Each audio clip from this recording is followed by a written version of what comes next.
Well, Larry, thank you so much. I did a little introduction back in the classroom when we were down there to you, and thank you so much for sharing this time with us.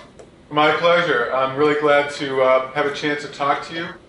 As a group, I teach world history and also European history. I traveled to Auschwitz. Can you all hear me? Yes. Yes. Good. I traveled to Auschwitz in 1998 and again in 2011. And I'm going to show you some video and some photos I took at Auschwitz. So I'll take a couple of minutes and do a quick background on where Auschwitz is and give you some statistics about Auschwitz itself during World War II. And then I will take you on this photographic and video journey of Auschwitz. Now, if you have any questions, over the course of the next 40 minutes, please, just raise your hand or feel free to interrupt me, and I'll be happy to answer your questions. There is audio with the video, so I'll let that play as well. You should be able to hear it. So let me begin by just having you take a quick look at this map of Europe. And can you see my cursor? Yes. Yep. Yeah, so Poland was really the center of the Holocaust during World War II. And Professor Bednar has told me that you'll be reading Elie Wiesel's book, Night, next week. Yes. Yes. It's a wonderful book. It really is a classic. Elie Wiesel, who is still alive, wrote Night as a result of his experiences at Auschwitz, which were really quite terrifying. He had family members who died. I won't give away the book, but it's a very gripping story. So in 1939, about 3 million Jews lived in Poland. In 1946, a year after the war, about 4,000 were left. Okay, so from 3 million in 1939 to 4,000 in 1946. So that's how, how thorough the German extermination of the Jews was in this region here. Now, right here, I'm circling around a city in the south of Poland called Krakow. Now, Auschwitz is located 37 miles south from Krakow. Okay, so Auschwitz is a town that still exists today, and the camp is maybe a mile, from the town. And I had a chance to visit the town itself when I was there in 2011. Now, just to give you some quick background on Auschwitz, Auschwitz was both a forced labor camp, and it was also an extermination camp. Okay, so when inmates from all over Europe, mostly Jews, came to Auschwitz, they were either selected for hard labor or they were selected for extermination in the many gas chambers that existed in Auschwitz. Okay? Now, there are two general parts to Auschwitz. There's Auschwitz I, which was the forced labor side of the camp, and then Auschwitz II, or what the Germans called Birkenau, which was the extermination side. So I'm going to show you both sides when I begin to bring up the photos and the video. Now, I brought up a couple of quotes I want to share with you before I show you the videos that I pulled from the United States Holocaust Memorial Museum website, which I recommend that you take a look at. And I'll be happy to send these notes to Professor Bednar so that he can show them to you. But trains arrived at Auschwitz-Birkenau frequently with transports of Jews from virtually every country in Europe occupied by or allied to Germany. These transports arrived from 1942 to the summer of 1944. Okay, so 426,000 came from Poland. I'm sorry, Hungary, 300,000 from Poland, 69,000 from France, and so on. 1.1 million Jews in total were deported to Auschwitz. Several hundred thousand non-Jewish peoples were also sent there. And by the end of the war, 960,000 Jews were killed at Auschwitz. Okay, 960,000. Okay, and there were also a few hundred thousand non-Jews who were also killed in this camp. So the Holocaust, is primarily the murder and destruction of the Jews of Europe. By 1944, 65% of Europe's Jewish population was killed by the Nazis. 65%. Okay, that's a huge number of people murdered during the Holocaust. So at this point, does anybody have any questions before I start showing you some video? Anyone? Larry, Yeah. I'm wondering, could you just give us a little bit of what the forced labor looked like? What were some of the things, or is that something you're going to go into? I'm going to go into that. Okay. Yeah, let me show you some photos, and I'll go into that, exactly what people were doing.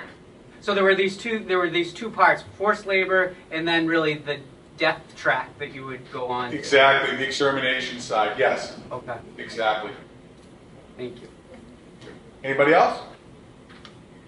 Okay, let me show you some video.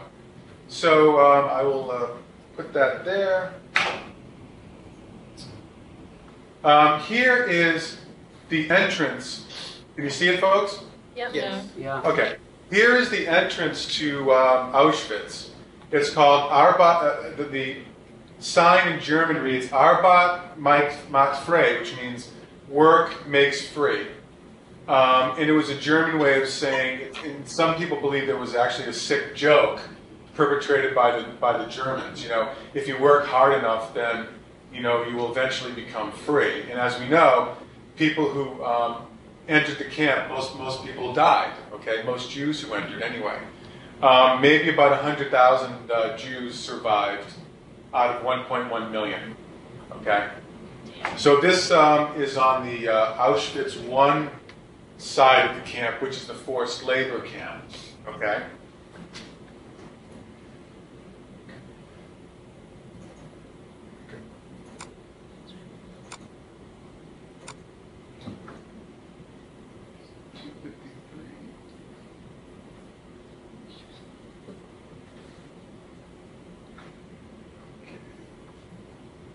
Just bear with me for a second here.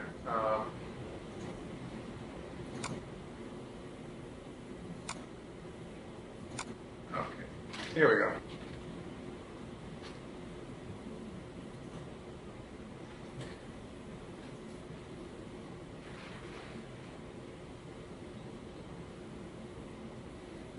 I have so many pictures here, I'm sorry. I have them written down. Here we go, I'm sorry. So here is a good example of the barracks that existed on the work camp side, the forced labor side. Now the forced labor side was actually a Polish army barracks that was taken over by the Germans and used to house people who would be doing forced labor. Now what were people doing for forced labor? There was actually a set of factories nearby that the Germans forced the Jews to work in. Okay, a rubber plant, a rubber factory was located near the camp where people were forced to make rubber products for the war. There was also a munitions plant nearby where Jews were forced to make all kinds of weapons and that kind of stuff for the war effort. There was also a chemical plant in that part of Poland too. So that's basically what the kind of labor people were forced to do, to work in the armaments industry for the Nazis. Does that answer your question, Professor? Yeah, it does. Thank you. Okay. Here's another look at Auschwitz I, the forced labor camp side. Here's the barbed wire that circled around the barracks. And the Germans actually posted signs: "Beware of the, beware of the electrical wire. You might hurt yourself if you touch it." So this barbed wire is original from the period. It still exists there, and you see it everywhere. So you get a real sense that you're in a place where people's freedom was restricted and that a lot of terrible things happened. Now, also on the Auschwitz I side, the Gestapo, who were the German secret police, they would torture people. So they used some of the buildings, and they would capture Polish people who were resisting their occupation of Poland, and they had torture chambers in the basement of some of these buildings. I got to see one of them when I was at Auschwitz in 1998. I was unable to see it this time. They wouldn't let me take any pictures of it. But they had cells where people would be forced to stand in a dark space for 4 or 5 days at a time until they collapsed. They weren't allowed to use the bathroom. So it was a horrible way to torture people and get them to talk. Also, as we'll see, there was a gallows, a firing range where people were shot and hanged. So Auschwitz I, a lot of terrible things happened here. And also there is a gas chamber that I will walk you through in a couple of minutes. So that's some pictures from the work side. Okay.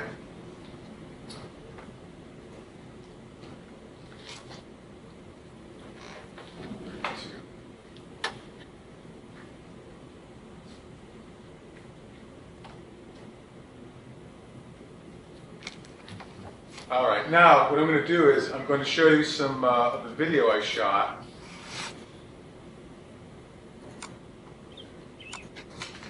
I'm going to show you the entrance here.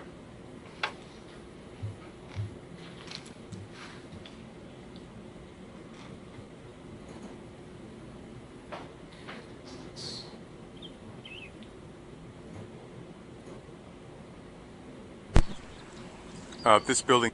Does anyone recognize this this building? Have you seen the movie Schindler's List?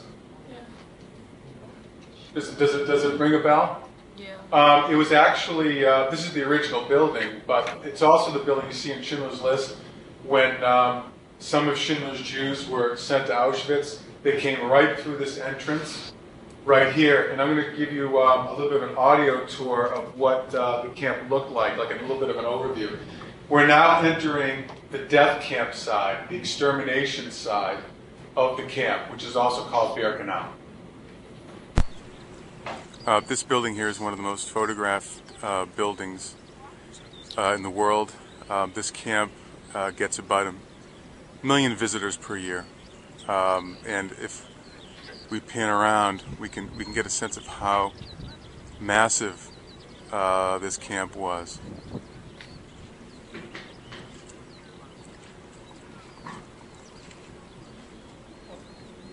You can see chimneys stretching into the distance, and where the forest is, right here, there was a huge gas chamber and crematoria in the woods. And then as I pan this way, at the end of this train track, there were 2 crematoria, one on each side of the tracks. And then if we swing around... So I'm going to stop right there and just explain something. Around. Go. Now, when the train tracks come into Birkenau, then they would split. People who went to the right went immediately to the gas chambers that were located at the end of the tracks. Those people who were forced to the left were sent to the labor camp over at Auschwitz I. Okay? On some days, if they had enough workers, slave laborers on Auschwitz I, everybody went to the gas chambers. So your chances of surviving the first day at Auschwitz were really 50-50. Okay? If you were selected to go to the gas chambers, then you were dead within 2 hours of getting off the train. Okay? You would get off the train, they would put you in a line, they would strip you, they would take your clothing, they would take all of your possessions, and then you'd be lined up for a gas chamber, and you'd be dead within 2 hours. So the Germans had a very efficient system set up. Now, for people awaiting execution, I'm going to show you what living inside a barracks was like. And this would be a barracks that Elie Wiesel would have lived in. Okay? By the way, this is an original barracks that still survives.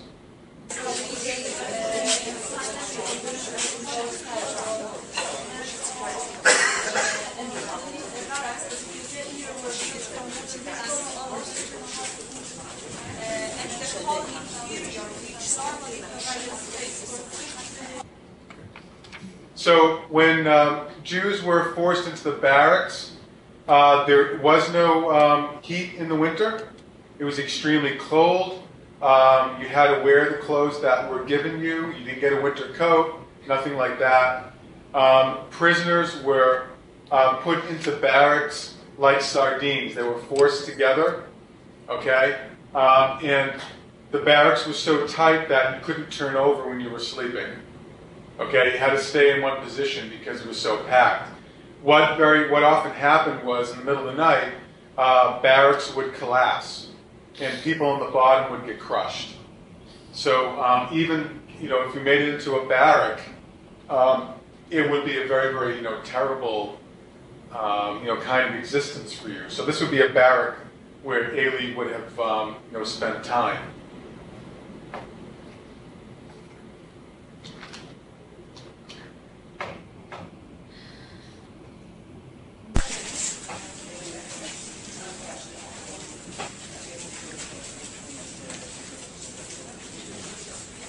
Can someone tell me what these are? What we're looking at now?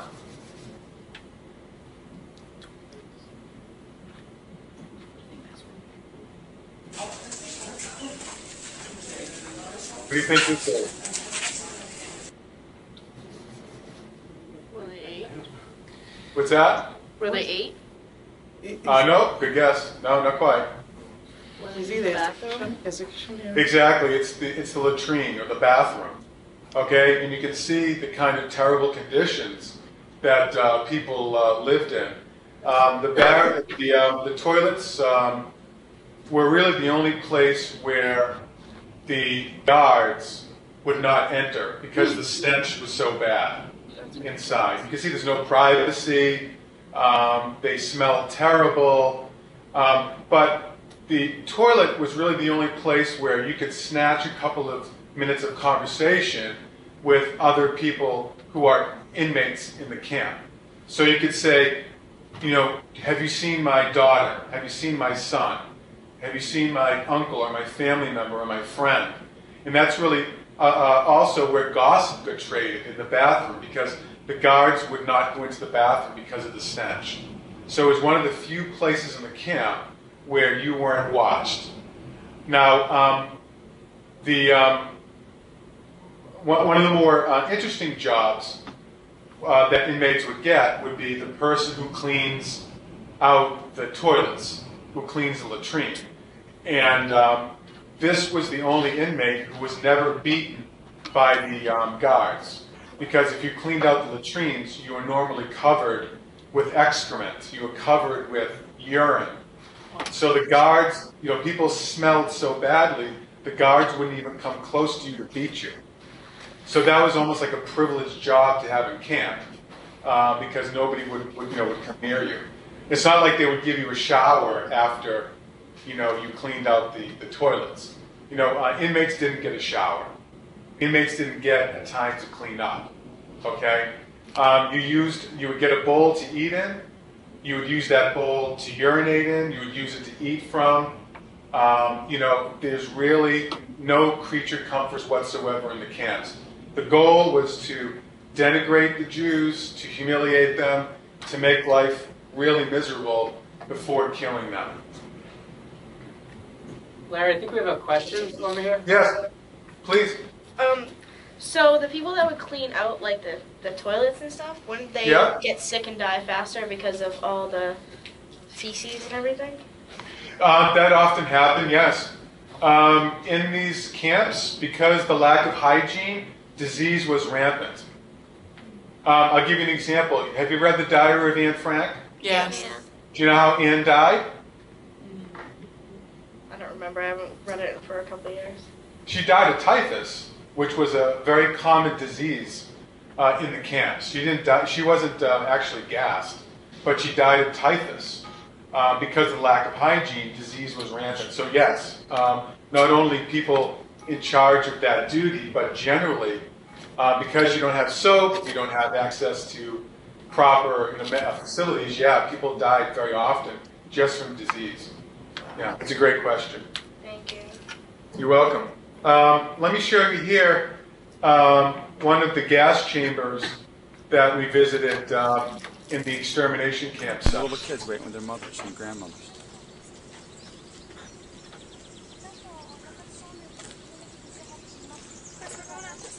Yes, you went there and you take a right and go.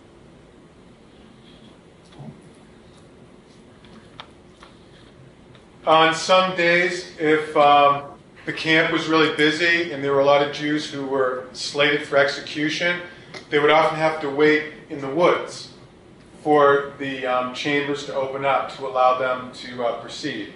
So this shows a picture taken by the SS in 1944 of Jews waiting in the same trees that we'll show you today.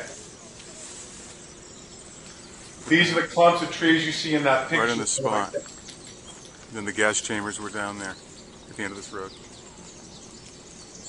So families of men, women, and children would wait in these clumps of trees, this exact spot, when the gas chambers were full, and when they were opened again, they would walk down this road. And there's the ruins of the crematoria and gas chambers right down there. This is I can't explain the feeling right now. You can identify these trees in the photo I just shot. Can you hear my voice on the video okay? Yeah. By this point in the trip, after a whole day at Auschwitz, I was starting to lose it. Can you hear it in my voice? Yeah. And I went with a group of students. So I had to kind of keep it together. You know, I really wanted to, I just wanted to cry. You know, by that point, I was really feeling really down. So that was very, very poignant to me because I'm standing in the very spot where women and children would have to wait before being walked down to the gas chambers.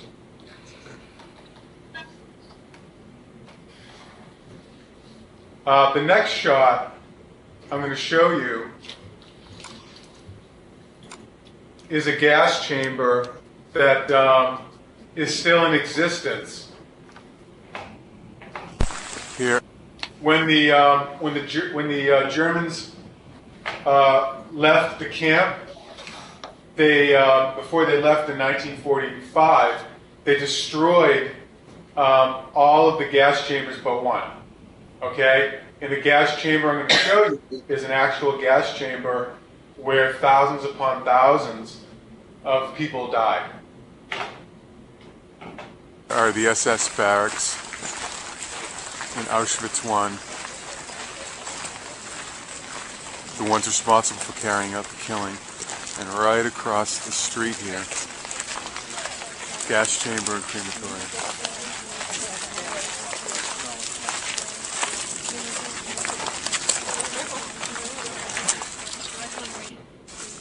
Here we go, now we're entering the chamber.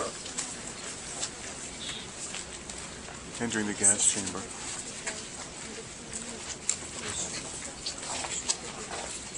So people would be herded in, their clothes would be taken off.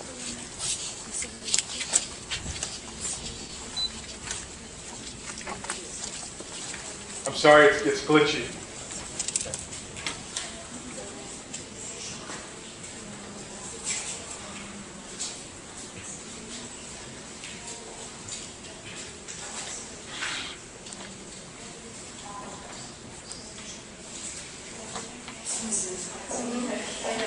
This would be the area where people would have to wait before going into the chamber.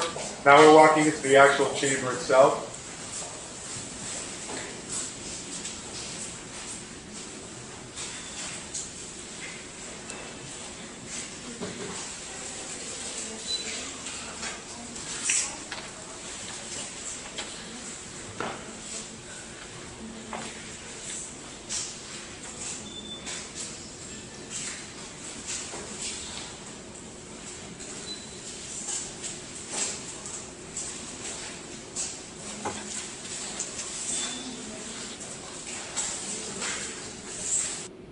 Now, this particular cutout in the ceiling was where the SS dropped, bless you, the SS would drop Zyklon B canisters into the gas chambers, which would kill the people inside the chamber itself. Now, inside the chamber, you can see scratches on the wall where people try to claw their way out.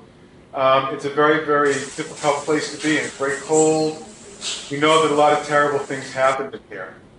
Okay, it's very, very stark and very, very bleak.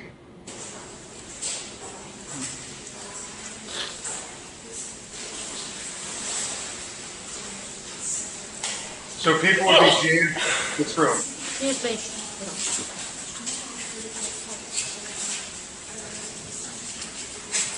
And now we're entering the area where the crematoria was, where the bodies were burned.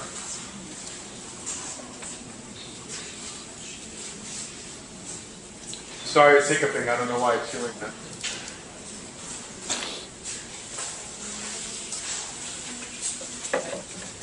So you're seeing right here, can you see this picture okay? Yes. Yes.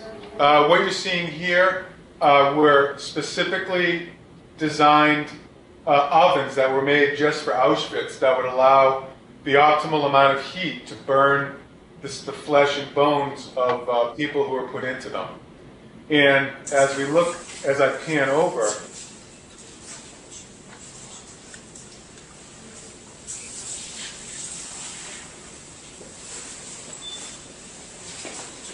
right there, these dollies were used to push people into the ovens. But basically what would happen is bodies would be piled up onto the dollies and then pushed in. Okay, so the process was very efficient. So when people were gassed, the doors were closed, the Zyklon B was dropped in. When the people died, they died standing up because they were packed so close together. They died standing up. So when the people in this room, when the coast is clear, signal is given, they would open the door to the gas chamber and literally peel people off of each other because they were standing up. They would peel them off, put them onto the dollies, and burn them 24/7, 24/7. Okay, so it became a very, very efficient process. How many people would be in one of the chambers? In this particular chamber, it looked like it could hold about maybe 800 people. Wow. Jammed to the rafters. So you didn't have time to really move or do anything. It was pretty terrible way to die. What does that sign say on the bottom? No what? Interestingly, it says no flash, no fire.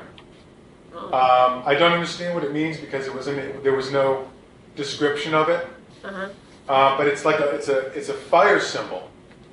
So I don't know if you can they wouldn't allow lighters or something like that. I didn't quite get that. Okay. So I don't know. Thank you. You're welcome. I wanted to show you some video from a very interesting museum that they have at Auschwitz. It's located on the work camp side, Auschwitz I. Let me show you this picture. It's a very interesting museum with wonderful exhibits. Very, very troubling and tragic ones. Look at this.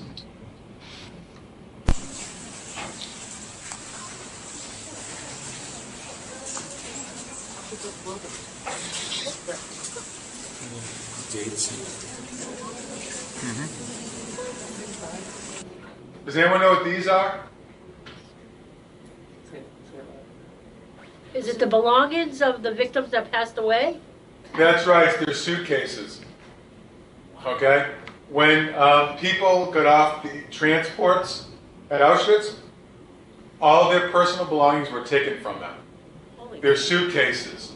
Because the Germans told people when they were being rounded up in their hometowns bring all of your belongings, put your name, put your address, put the town you're from, all of that on your belongings, because when the war is over, we'll give them back to you. You get them back. Okay? Now that wasn't the German intention. The German intention was to kill them. So that's why you see people would put their names, very clearly, hoping that they would get them back at the end of the war.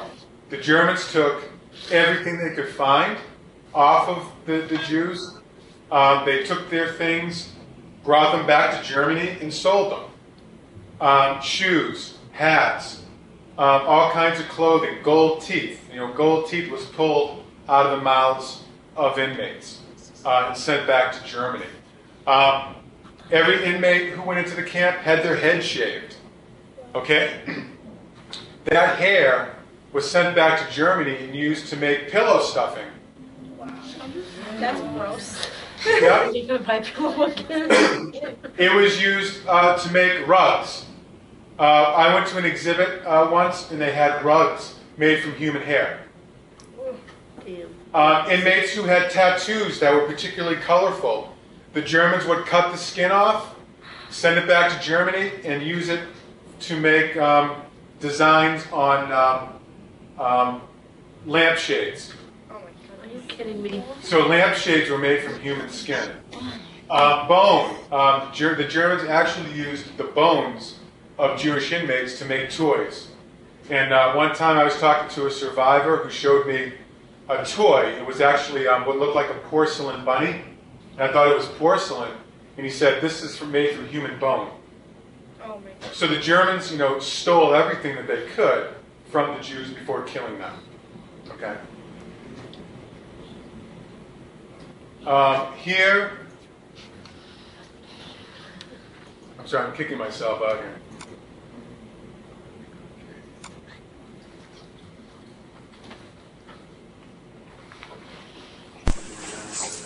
Children's clothes.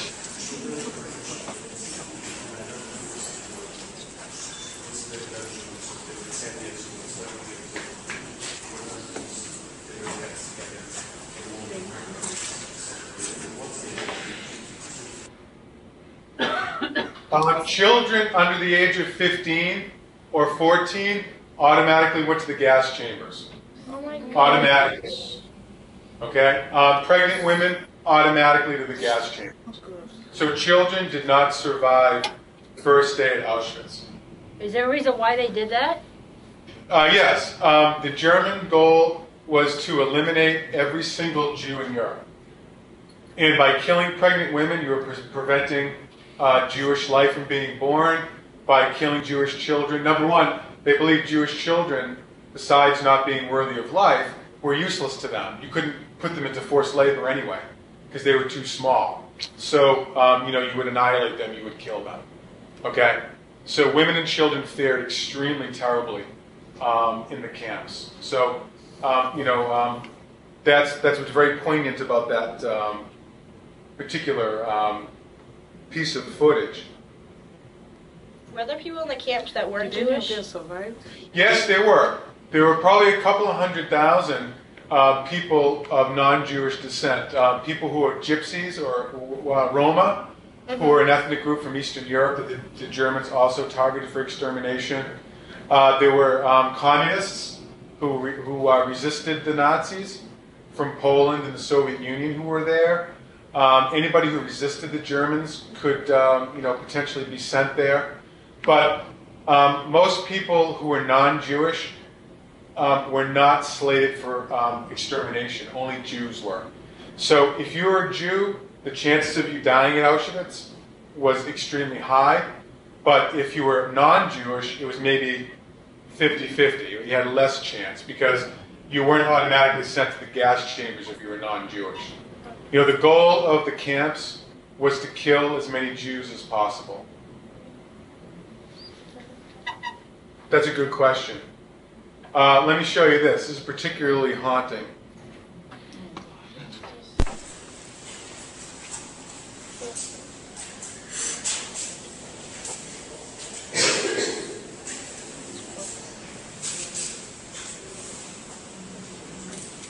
Does anyone know what I'm showing you here?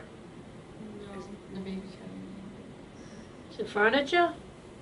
Not quite. It's a good guess. I see a crutch. Crutches, Walkers. walkers, Canes. exactly. So people who are elderly, people who were disabled, automatically went to the gas chambers, and their equipment was sent back to Germany for use by the Germans. So another very disturbing chapter here is the fact that if you were disabled in any way, you automatically went to the gas chambers, period.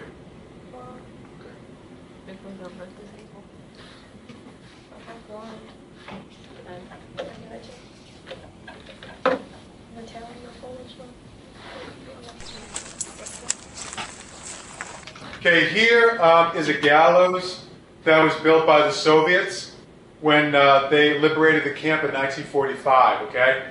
The Soviet Union, the Soviet Army, came from the east through Poland, and they liberated that camp.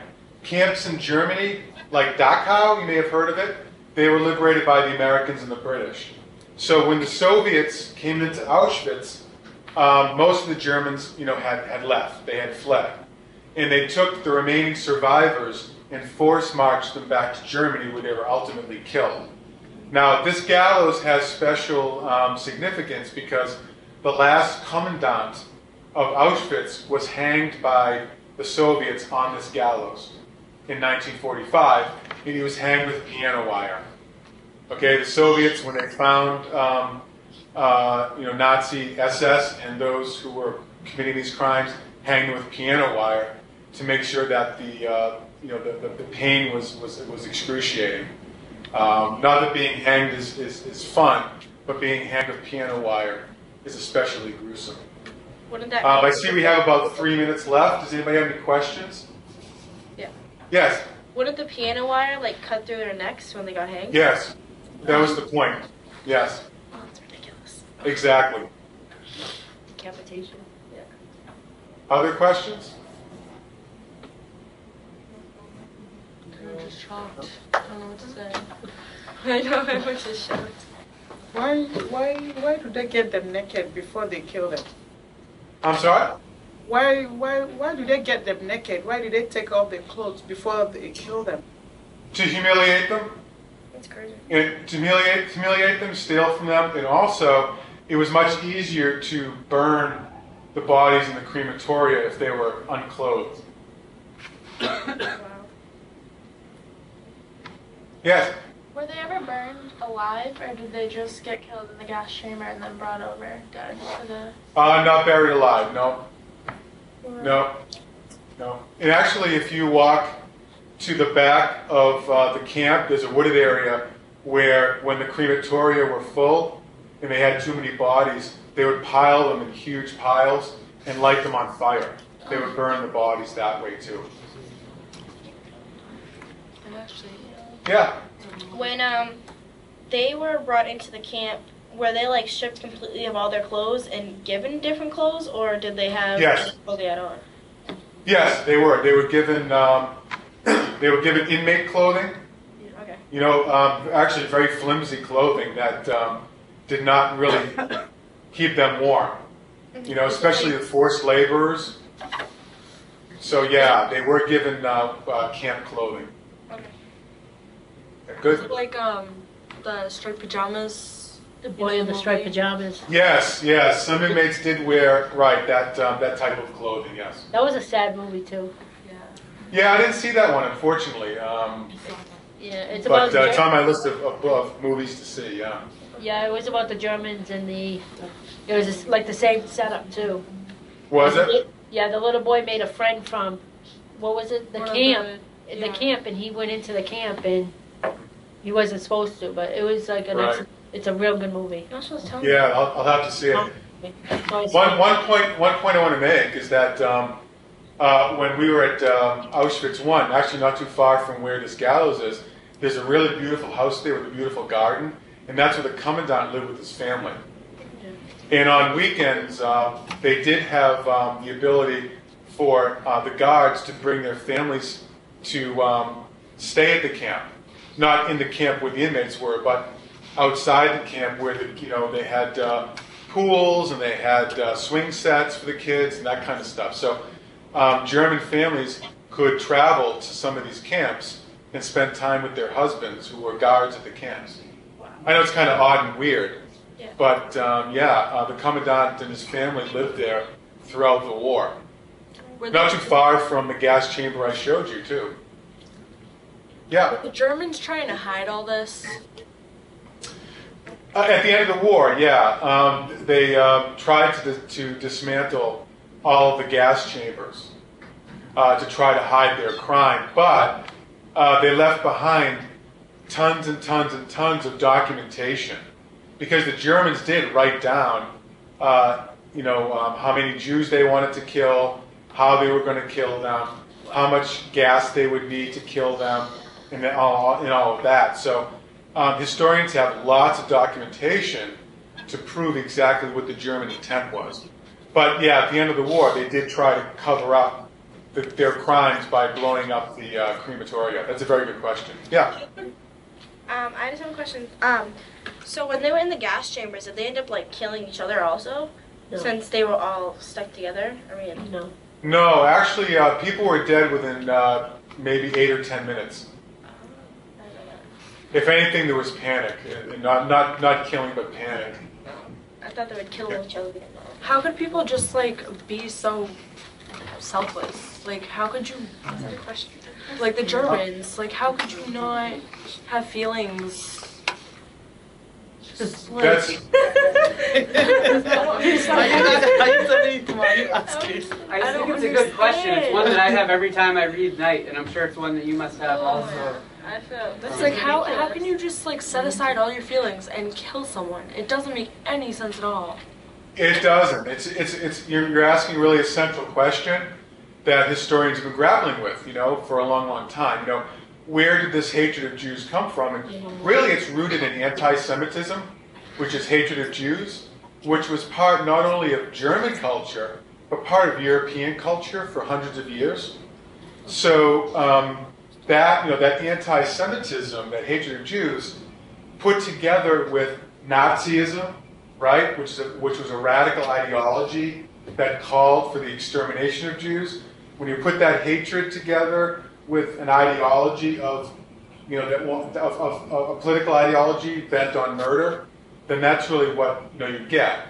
The Germans, actually conceived of a world without Jews. They really believed that there was a Jewish problem, that Jews didn't belong in Europe, that they were dangerous, they were dirty, they were not Christian, they couldn't be trusted, they were Christ killers, all these terrible things about Jews.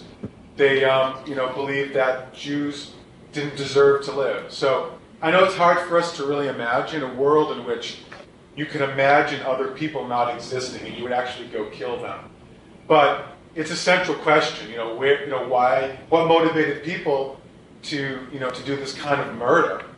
Men, women, children, and it's a central question, and it's really hard to answer. Nobody's come up with it. That's kind of the central issue, and no one has really come up with a convincing answer just yet. Although there's some really good work out there that historians are doing. Larry, I know you were so gracious with your time, and thank you, and we don't want to keep you longer than you need to be. But this has been a really wonderful experience for me, and I can tell on this side, I hope you can kind of sense that too, that it's been pretty engaging for people here. So thank you for doing Thank this. you. Thank you. No, my pleasure, my pleasure. And look, I have a couple of minutes, so if you have any questions, I'm willing to stay a couple more minutes and answer them if you have them. And if not, if you think of something later, please email me. I'll be happy to email you back. And also, my office is on the 3rd floor in Lynn, LE 322. I'm there Tuesdays and Thursdays, so I'd be happy to chat with anyone who'd be interested. One quick thing, Professor Bednar. Sure. Next July, I'm planning to take a group of students to Europe. We're going to go to Western Europe for the 100th anniversary of the beginning of World War I. So if you're interested in traveling to Europe, There is a chance to get financial aid as part of the deal. So if you're interested, then please let me know. Send me an email and I'll put you on my list. We good? I think you have a class phone right here. So you anticipated my closing remark. I was going to kind of mention that, so thank you for bringing that up. Because Sure I think we have a group here. We're like, oh, look at it. I definitely want to do that. I wish I can go Yeah, to right. Well, let me know. All right. Well, Thank you so much. Thank you. Thank you. Thank you very much. Glad you enjoyed. I would go, but I want to go with my friend from Albania. Yeah, because you're gonna write. Oh yeah. Yeah, I would love to do that. The paper. Are we passing in the paper? Yes, I'll take that. If you could if you want to, if you have it now, I'll take it. If not, you can give it to me later today. There you go.